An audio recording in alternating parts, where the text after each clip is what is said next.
Hello， 大家好，我们是草泥娘汉堡，今天为大家带来搞笑脑洞美漫辛普森一家第2季第11集。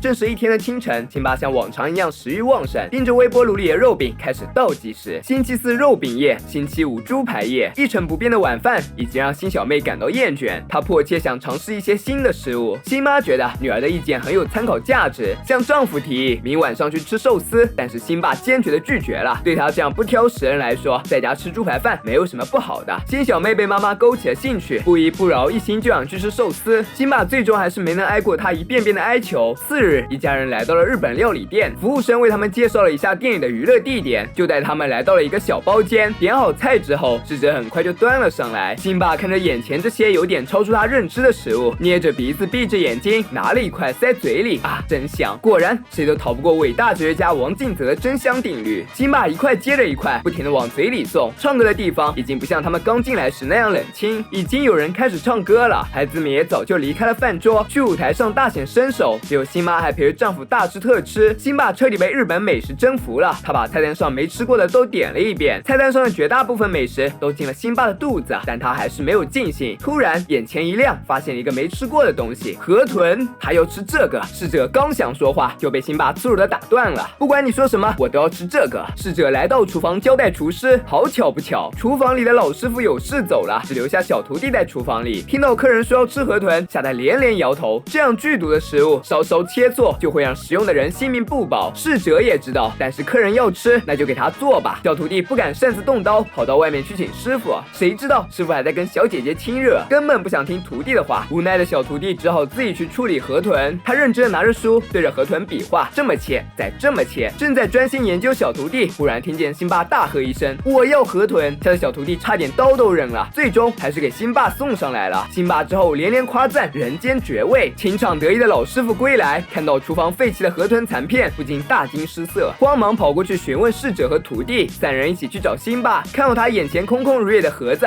三人开始狂飙日文。我就听懂了师傅骂徒弟的八嘎呀路。辛巴显然什么都没懂，还对辛妈夸赞日文好听，一人做事一人当。小徒弟很快走过来，告诉辛巴他可能中了河毒的豚。侍者为他指明了料理店附近的医院。坐在诊断床上的辛巴十分懊恼，看吧，这就是尝试新鲜事物的后果。从来没听说过吃猪排饭会中毒的。医生和辛巴走过来，给他带来了坏消息，辛巴可能吃了河豚的毒囊，这样的话他就只有24小时的时间可以活了。准确来说，耽搁了2个小时，现在只有22小时的生命了，生命只剩下最后一天了。不管怎样，他都要好好度过。辛巴给最后一天要做事列了一个清单，在写好最后一件事之后，辛妈建议是否能在早上一起看日出。辛巴欣然同意了，然后定了一个6点闹钟。辛巴生命的最后一天，计划中的日出并没有看，因为他一直睡到了大中午。就算时间有些晚了，其他写好的事也必须要一一完成，因为对于辛巴来说，这些都是人生中最重要的事。辛巴来到小新的房间，把自己的3句人生信条传给了他，并且还教他刮胡子。对于小新来说，确实还用不上，但是辛巴已经没有时间了。其次就是听辛小妹吹奏萨克斯，辛巴从来没有发现自己女儿在音乐上是如此有天赋。他开始和着萨克斯的旋律跳舞。接下来就是小女儿了，这个刚出生没多久就要接受爸爸的离开，也许她长大后都记不起爸爸长什么样子，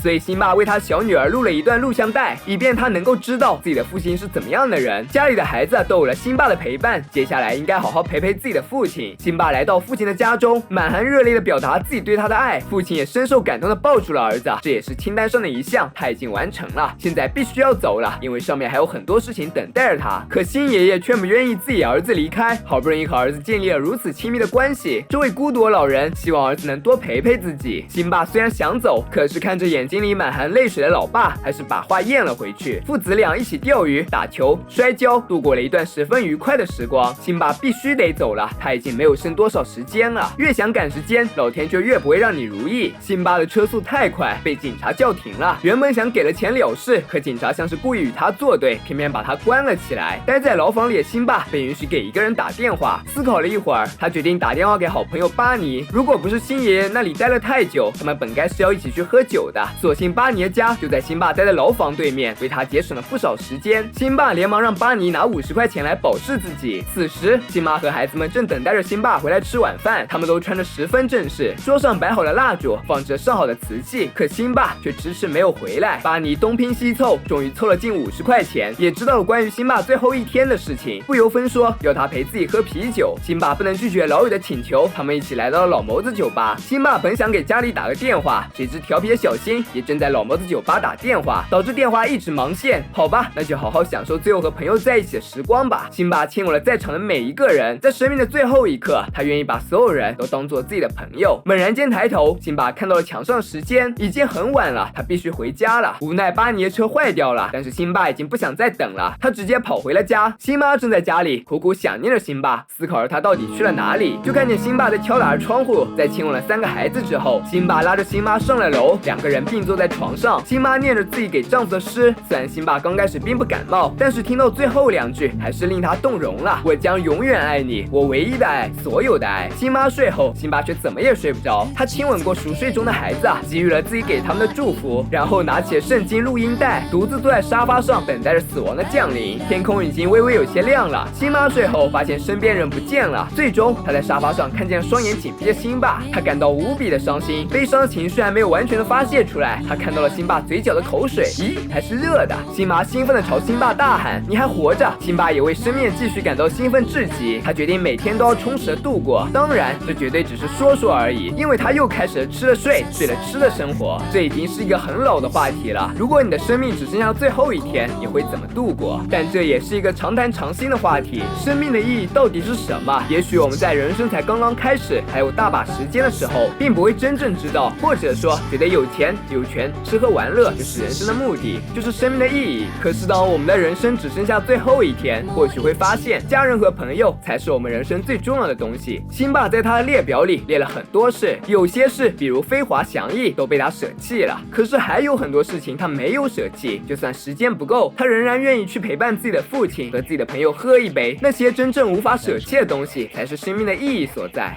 本期视频就到这里了，喜欢的小伙伴别忘点赞、评论、关注，咱们下次再见，拜拜。